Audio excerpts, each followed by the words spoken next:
Salut les goths et bienvenue dans cette nouvelle vidéo à la française. Aujourd'hui, je ne suis pas tout seul puisque je suis accompagné de l'immense, l'incommensurable Timothée. Comment ça va, Timothée? Salut JB, moi aussi je suis vraiment heureux d'être avec toi pour tourner cette vidéo et salut à tous les GOAT. Et aujourd'hui, on parle bien évidemment du deuxième monument de l'année. J'espère que vous êtes aussi hype que moi, puisque je sais que beaucoup de gens sont un peu lassés en ce moment du vélo. Et je m'étonne un peu. C'est quoi ton avis avant cette preview, Timothée? Est-ce que t'es un peu hype par ce round? Alors moi, franchement carrément, je suis pareil que toi. Surtout que je pense qu'on va vraiment avoir un combat exceptionnel cette année. Un Enfin un peu combat. comme toutes les années sur le round, mais je pense que cette année il y a vraiment quelque chose qui va pouvoir se faire. Ouais, parce que c'est surtout que moi je trouve l'édition de l'an dernier, on est quand même resté beaucoup sur notre fin, de toute façon sur quasiment tous les monuments la saison dernière. Et je sais, voilà, je sais que les Ardennaises ne vont pas nous réserver grand-chose à se mettre sous la dent, honnêtement. Là, pour le coup, ça me hype pas du tout. Donc, je vais profiter des Flandriennes comme il se doit, et je m'en délecte déjà. On va commencer par un petit retour sur À travers la Flandre. On enregistre 2 heures après l'arrivée, un truc comme ça. Qu'est-ce que t'en as pensé, toi? Est-ce que t'as une surprise, quelque chose à redire tout simplement de la course? Alors on parle beaucoup de la victoire de Paules face au 3 Visma qui est certes incroyable, mais moi ce qui m'a vraiment un peu plus marqué, et d'ailleurs où j'en suis content, c'est vraiment la deuxième place de Van Aert, parce que jusqu'à maintenant j'ai trouvé Van Aert très décevant, enfin on peut quand même le dire, il était inexistant sur le 3.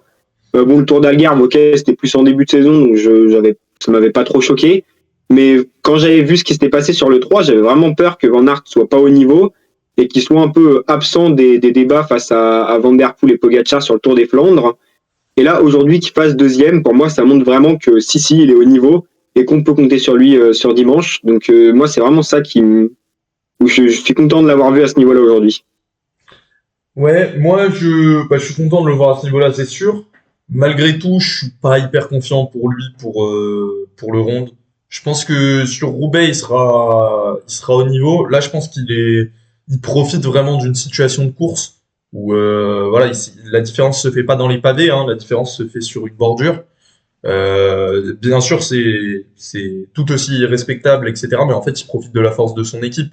Que ce soit Guinness qui se sacrifie, que ce soit Benoît et Jorgensen qui font, enfin surtout Benoît qui fait un gros taf parce que Jorgensen relaie beaucoup moins dans les trois, c'est celui qui en fait le moins, donc enfin je pense que c'était lui le leader à la base prévu aujourd'hui et qui s'avère qu'avec la situation de course ils se sont dit que Van Aert c'était mieux au sprint.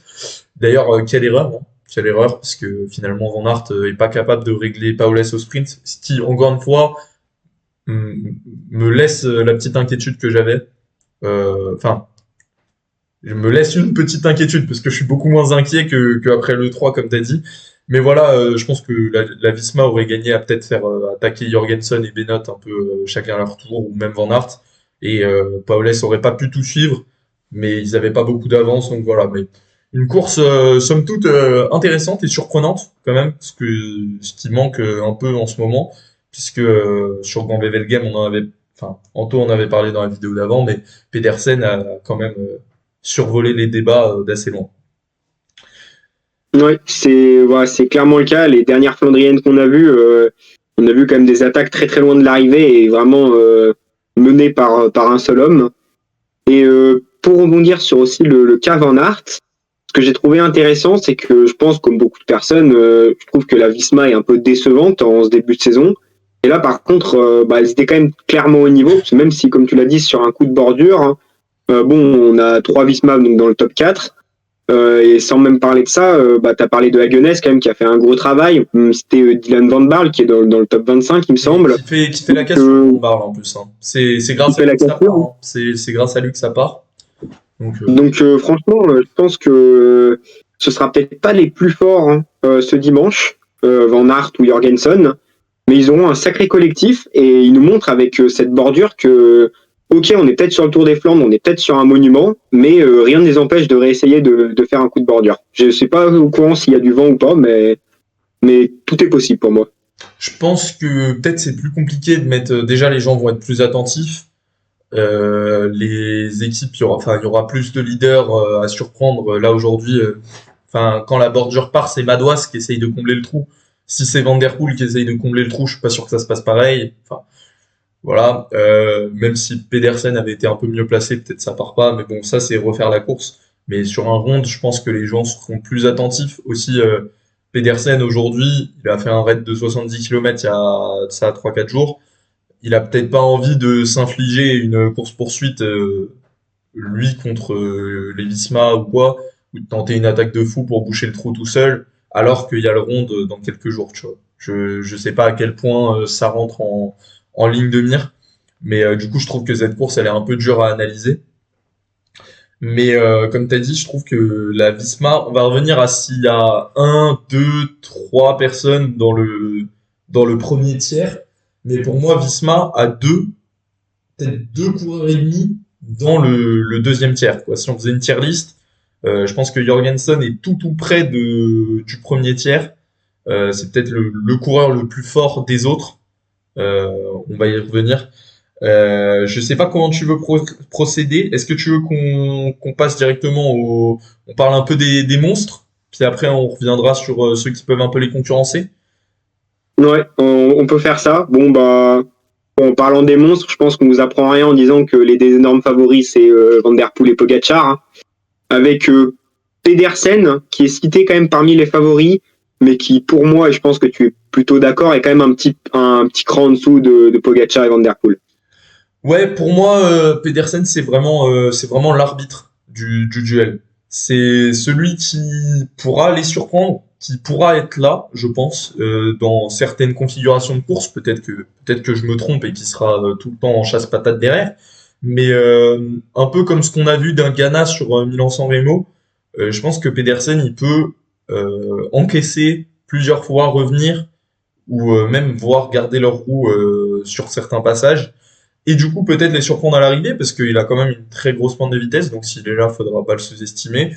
Il est capable d'attaquer d'un peu plus loin, et du coup, après, est-ce que Pogacar, Van Der Poel se regardent potentiellement?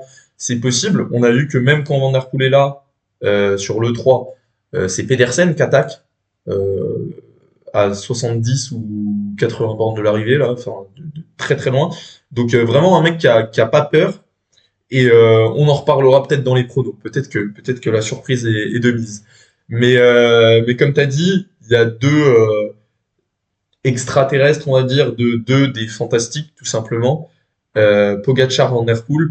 Qui tu vois au-dessus, toi, sur ce parcours qui est si particulier? Alors, c'est extrêmement difficile de répondre, mais personnellement, je vois un petit peu Van Der Poel au-dessus de Pogacar. Je pense que Van Der Poel, personnellement, m'a vraiment impressionné sur Milan-San Remo.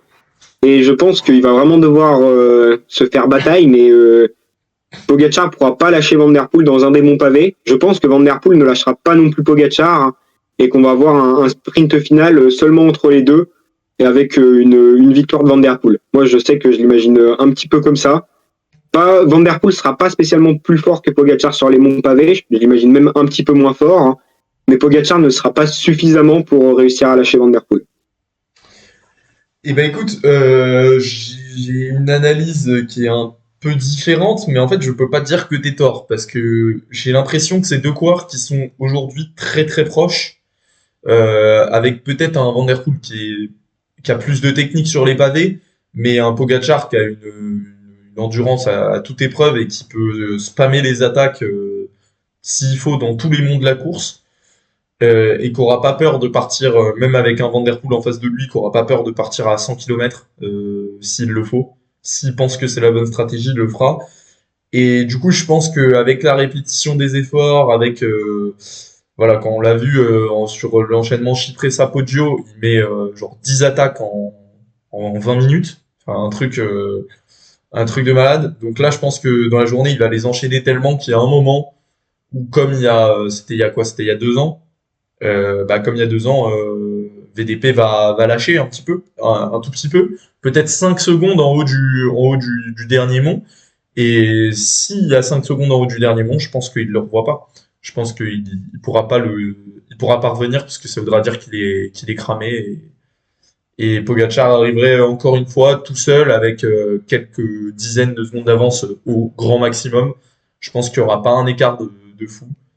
Mais je pense aussi que c'est ici qu'il faut le faire parce que sur Paris-Roubaix, j'ai du mal à voir Pogacar rivaliser avec Van der Poel. Ouais, je suis vraiment d'accord avec toi. Mais en tout cas, bon, on est quand même d'accord pour dire que ça va être un match ultra serré. Ouais. Je pense qu'on peut un peu passer au deuxième, enfin les autres personnes qu'on peut attendre. Donc on a parlé de Pedersen, qui pour moi est Pedersen, sûrement un pour peu moi, le troisième homme fort. Pedersen, pour moi, il est tout seul dans la catégorie. Il y a Ouais, je suis d'accord. Pogacar, VDP qui sont, on va dire, en tiers S. Ils sont tout seuls là-haut. En A, il y a Pedersen qui, pour moi, est quand même très proche. Je pense que Pedersen est plus proche de Pogacar et Van der Poel que ce que beaucoup de gens ont l'air de penser. Euh, mais peut-être qu'il sera plus apte à lutter sur un Paris-Roubaix que sur un Ronde, même si moi j'en attends beaucoup. Et après, dans le tiers B, je sais pas qui tu vois. Moi, je vois Jorgensen déjà en, Ouais, en ouais, premier, ouais. qui pour moi est Je le. pense, T'as dit? je pense que la course sera un petit peu trop difficile pour Filippo Ganna. Enfin, je sais que certaines personnes le placent dans les personnes un peu importantes. Moi, je le vois. D'ailleurs, je sais même pas s'il est aligné sur la Mais course. il me semble pas, c'est pour ça Euh, que je suis en train de vérifier parce que tu me mets le doute, mais pour moi, il se réserve pour Roubaix, Ghana. Ouais, oui, franchement, il est pas aligné. La Ineos vient avec Sheffield en leader, un leadership, ouais, Sheffield, Jungels, on verra sûrement Tarling dans l'échappée. Tarling qu'il faudra surveiller sur Roubaix, mais je pense sur le Ronde, c'est trop dur pour lui. après, on peut citer Nelson Powell, hein, quand même qu'on a vu vraiment en forme aujourd'hui, et il me semble en forme aussi sur le dernière édition du Tour des Flandres. Après, voilà, je dis Powell, ça peut être une petite surprise. Franchement, je serais ultra étonné de voir Powell dans le top 5 hein, quand même, hein. Mais je Ouais, moi je pense pense que que faut quand déjà même se top méfier. 10, je serais surpris déjà. Franchement, Ouais, ouais, je suis un peu d'accord. Après, on a Van Aert, donc comme on a dit quand même, qui est revenu enfin qui nous a montré qu'il était un minimum en forme aujourd'hui. Euh, bon, on connaît pas vraiment son niveau, je dirais, parce que comme tu as dit, il a profité de la bordure. C'était peut-être Jorgensen le leader à la base. Franchement, moi, je vois Van Aert un petit cran en dessous de Jorgensen, honnêtement. Je sais pas ce que ouais, t'en ouais, je penses. suis assez d'accord avec toi. Par contre, Paulus, je m'auto-corrige, il a fait cinquième il y a 2 ans. Il n'a pas couru l'an dernier. Mais, euh, mais l'air de rien, aujourd'hui, il profite de son coup d'avance. Donc, je pense pas qu'il était au niveau pour tenir un Jorgensen, par exemple, si ça avait été à la régulière. Et moi, la carte que je pourrais peut-être trouver, enfin le coureur que je pourrais peut-être trouver assez intéressant. Est-ce que ce sera trop dur pour lui ou pas? Difficile de dire. Je me rappelle pas de ses derniers résultats sur l'épreuve. Mais c'est Stephen Kung. Stephen Kung, dont on parle pas tant que ça, mais que je trouve plutôt en forme en ce début de saison. Qui est un très bon rouleur, hein. Après, le Tour des Flandres, c'est quand même pour moi plus dur que les autres classiques flandriennes. Enfin, comparé à l'E3 à travers la Flandre, pour moi, c'est un petit cran au-dessus en termes de difficulté. Donc, Mhm. qu'est-ce que pourra faire Stephen Kung? Je sais pas. Mais si on regarde sur les dernières Flandriennes, franchement, Stephen Kung, il est un peu toujours bien placé, hein. Ouais, Stephen King, pareil, je regarde, ça m'a l'air d'être une tendance, mais en 2023, il fait sixième. Donc, Paulès faisait cinquième, lui, il faisait 6. Pareil en. Non, ça, c'était à travers la Flandre, pardon. Il faisait cinquième en 2022. Donc, enfin, c'est quelqu'un qui a quand même des références sur cette course. Je le vois pas à la bataille pour le podium. J'ai du mal à l'envisager même dans un très grand jour. Après, il a Madouas pour l'épauler qui, si en fonction de si l'un se met au service de l'autre, ça peut être un très gros équipier. Mais au-delà de ça, l'équipe FDJ, je pense qu'elle est assez faible. Donc, euh, donc voilà, si tu compares les équipes dans ces mecs-là, t'as Jorgensen qui aura une très grosse équipe si Van Aert se met à son service ou si Van Aert du moins tente une attaque ou autre et que lui peut rester dans les roues qui en plus a Tige Benoît notamment autour de lui, qui Tige Benoît est très très costaud, hein. Moi je le trouve très fort sur ce début de saison, bien que souvent à contretemps. T'as l'équipe Trek qui est monstrueuse, comme sur toutes les classiques, avec du Stuyven qui peut être très dangereux. On n'en parle pas beaucoup. Il est un peu dans l'ombre de Pedersen, mais il est très costaud. Je pense que lui devrait tenter un coup. Moi, ce serait ce que je ferais à sa place. T'as du Tom Skynes et du Vacek aussi qui sont très costauds, mais qui eux seront sûrement cantonnés à un rôle d'équipier ou à une échappée assez tôt dans la course. Et puis après, t'as le constat quand même d'une équipe qui est assez faible côté Alpecin, hein, Ouais. qui peut rendre la course difficile à Van Der Poel, même si je pense que ce sera pire pour un Paris-Roubaix. Parce que certes, ton équipe sera beaucoup plus forte puisqu'il y aura Philipsen, mais d'un autre côté, est-ce que Philipsen se sacrifiera à 100% pour Van Der Poel? C'est quelque chose qu'on avait vu l'an dernier qui était assez compliqué à mettre en place. Philipsen n'était pas forcément hyper friand de l'idée. Sur Roubaix, je trouve que les équipiers peuvent rester beaucoup plus longtemps. Que là, sur le ronde, assez vite, si ça part dans les monts, bah ça s'explique entre bonhommes, quoi. Il y aura pas un Sylvain Dillier qui va rester ou un Xandro Meurice, tu vois. Genre, ça va être assez vite Pogacar, peut-être un Tim Wellens, par exemple, du côté de la UAE, qui peut suivre des premières accélérations, même avec les costauds. Bjerg, j'ai plus de mal. Narvaez, sur les pavés, ouais, il est bon, mais est-ce qu'il sera assez bon pour être là? Pas sûr. Je pense que assez vite, tu t'isoles avec peut-être seulement Tim Wellens côté Pogacar, mais en tout cas, Alors, j'allais dire, moi, ça fait partie de ma petite carte à jouer. Il y a un coureur dont je pense on ne parle pas assez, c'est Antonio Morgado. Antonio Morgado, quand ouais. même, pour rappeler, 5e du Tour des Flandres l'année dernière, alors que c'est sa première participation et qu'il a seulement 20 ans, il me semble. Donc, pour moi, attention à Antonio Morgado. C'est vrai qu'en plus avec un bon début de saison là sur les classiques un peu moins, mais en Espagne il avait gagné. Après le problème c'est que ouais, enfin en fait je pense que Pogacar il pourra garder des équipiers. Je sais pas si ce sera Wellens, si ce sera Morgado, mais tout ça dépend aussi du scénario de course quoi.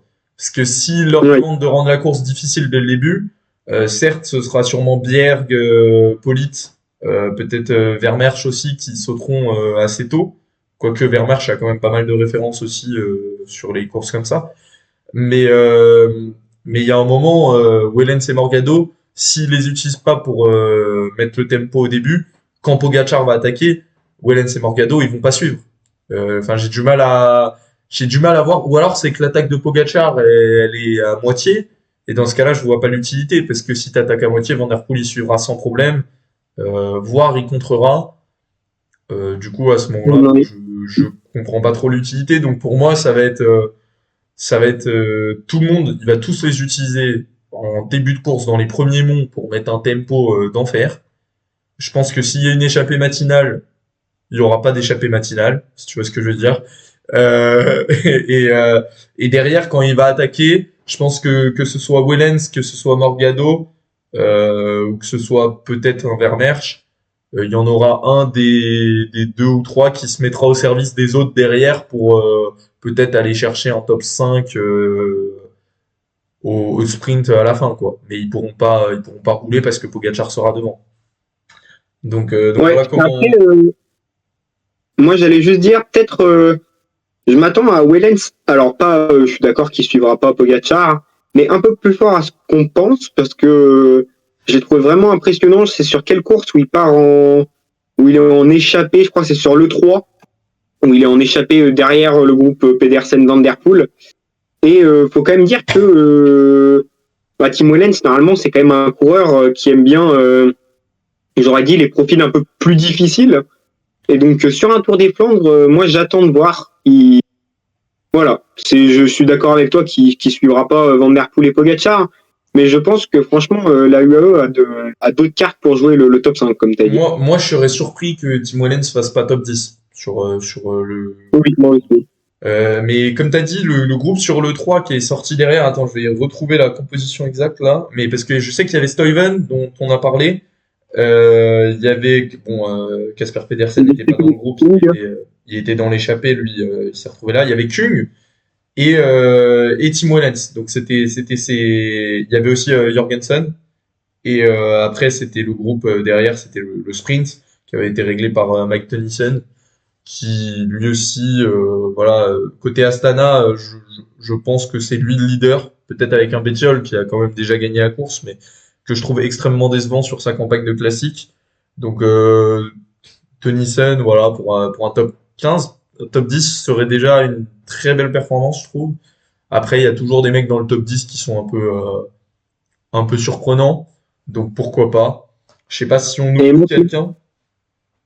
moi, j'aurais une question pour toi, justement. Vas-y, dis-moi. Sur un coureur dont on ne parle pas beaucoup. Alors, c'est notre petit côté français qui va ressortir. Est-ce qu'il s'appelle Julien? Mais oui, à quoi t'attends-tu de Julien Alaphilippe? Je n'attends. Alors les gars, préparez-vous bien. Je n'attends rien. C'est bon? Voilà. Tous les ans, on me demande. Tous les ans, quand il était à son prime, on me demandait. Je disais, non, je n'attends rien. Maintenant, il est plus à son prime, on me demande encore. Je n'attends rien. S'il fait top 10, je serai hyper heureux. S'il fait top 5, ça va pas arriver, les gars. C'est... Si ça arrive, eh ben, je m'engage à faire des excuses en vidéo dans la vidéo pour Paris-Roubaix, où je m'excuserai platement, mais je serai l'homme le plus heureux de m'excuser qu'on ait vu dans l'histoire. Mais je n'y crois pas une seconde. Voilà, je n'y crois pas une seconde.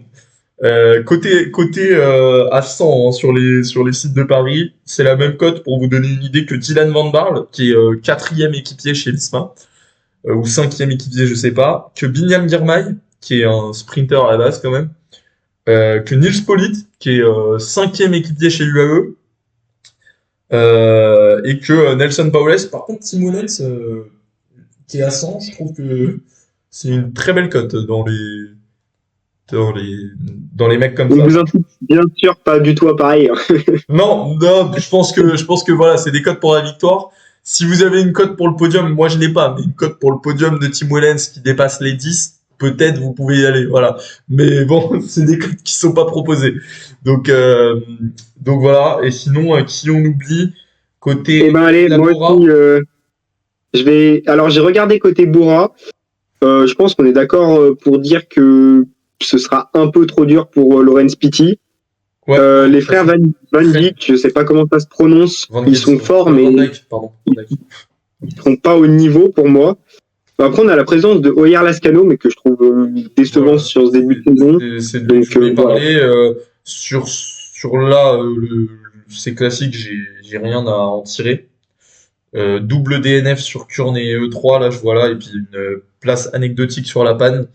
Mais, euh, mais bon, l'an dernier, il avait bien performé, donc on peut espérer. Et surtout, moi, ce qui me fait rire, c'est que ce soit lui, que ce soit Pitty, les mecs qui ont été, enfin les frères Van Dijk, à la limite, font leur début de saison sur les courses par étapes, mais sur les classiques, on a dit Bora, c'est hyper renforcé, machin et tout, et pour l'instant, c'est dégueulasse. À droite, à gauche et au milieu.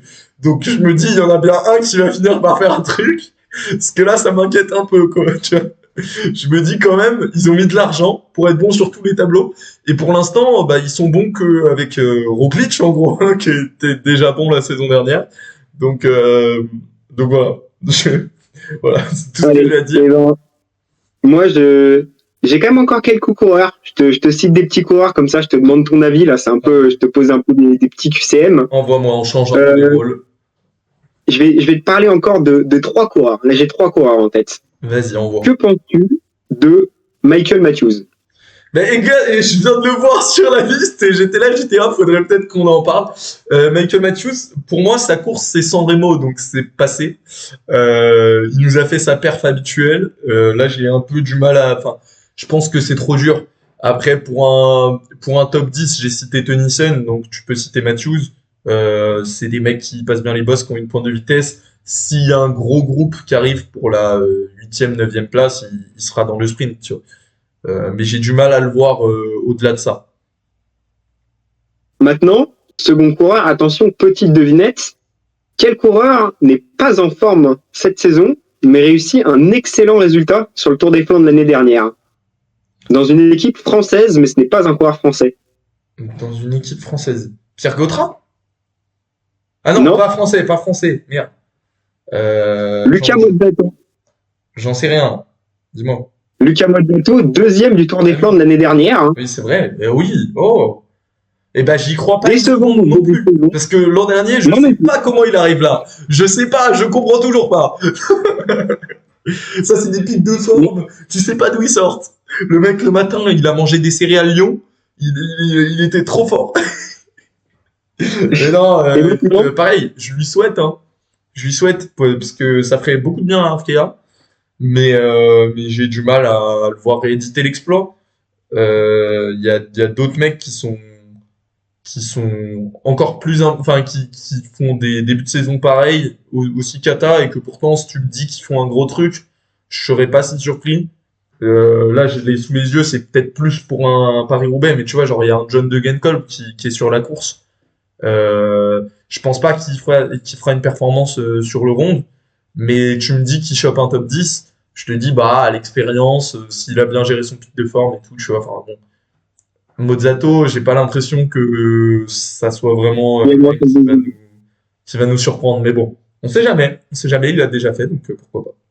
Oui, je te pose mon dernier coureur, hein. Enfin avant-dernier coureur, parce qu'après je vous donnerai mon prono du top 10. Mais comme avant-dernier coureur, c'est un peu un style à la Matthews, mais qu'on a beaucoup vu sur ces classiques flandriennes jusqu'à maintenant. Que penses-tu de Matteo Trentin? Matteo Trentin, il est fort. Il est plus fort que ce que j'attendais de lui. Je pense que c'est lui le leader côté Tudor, hein. Je pense que c'est une erreur s'il joue la carte à Philippe. Pour moi, il ira chercher son top 10. Pour sûr. Ok. S'il fait pas top 10, je serais extrêmement déçu. Ouais, et maintenant, je vous donne mon prono top 10. Alors, ok, c'est une carte un peu risquée, mais moi, mon prono top 10, c'est Joseph Blackmore. Joseph Blackmore, donc pour ceux qui connaissent un peu moins, Non, mais je il était dans vois les que vous n'avez coureurs à pas l'air. suivre. Fallait aller voir la vidéo. Voilà, mais donc très jeune coureur de 22 ans, donc qui évolue chez Israël. Alors, ok, à la base, on pense plutôt à lui pour un coureur de course à étapes, puisque je le rappelle pour ceux qui connaissent pas, mais c'est le vainqueur du Tour de l'Avenir l'année dernière, ou encore du Tour des Ardennes. Il a notamment gagné il me semble, Liège-Bastogne-Liège Espoir, donc coureur très polyvalent. Et en ce début de saison, alors c'est peut-être pas des résultats qui sont exceptionnels, mais il est un peu placé sur les courses, très légèrement. Il n'a pas fait de top 10, hein, mais il fait 30e d'Estradé, 37e de l'E3 et 20e de à travers la Flandre. Ouais, tu Donc te c'est peut-être rapproches à pas pas grand-chose quand exceptionnel, même, hein. mais je pense que c'est un coureur où un parcours plus difficile lui conviendra mieux. Donc franchement, je n'irais pas parier sur un top 10 de sa part, mais pour moi, c'est pas impossible. Voilà, c'est mon petit Ouais. pronostic. Ouais, de toute façon, il y a des mecs un peu qui surprennent chaque année. Là, on va aller sur le vrai pronostic. C'est quoi? Parce que moi, je l'annonce après. Moi. Je le garde parce que moi, je fais pas des surprises pour le top 10. Dis-moi, c'est quoi ton prono, original ou pas? Je te demande un podium, allez. Un podium, hein. Est-ce Allez. que j'ai le droit de dire deux possibilités? Non, là, il faut choisir. Ok. Je te demande Est-ce pas que tu d'avoir veux que bon, hein, je te demande ce que tu penses qu'il va se passer. Bah moi, donc, je vais rester sur mon Mathieu Van Der Poel, hein. Ok. Le classico. Devant Pogacar et... Devant Pogacar et Mats Pedersen, hein. Prono extrêmement classique, on peut dire. Ouais, oui, ben, ça tombe bien parce qu'on est sur les classiques. Et moi, j'ai les trois mêmes, excepté que Pedersen va remporter le Tour des Flandres. Ça fait 1 an que je le dis, et même si je n'en suis pas convaincu, je continuerai de faire confiance au mois du passé. Et voilà, et je lui souhaite de me donner raison, parce que sinon, la honte. Mais Et ben voilà, et moi, derrière, peu importe. Allez, Pogacar, Van Der Poel pour un peu de surprise dans cet ordre-là.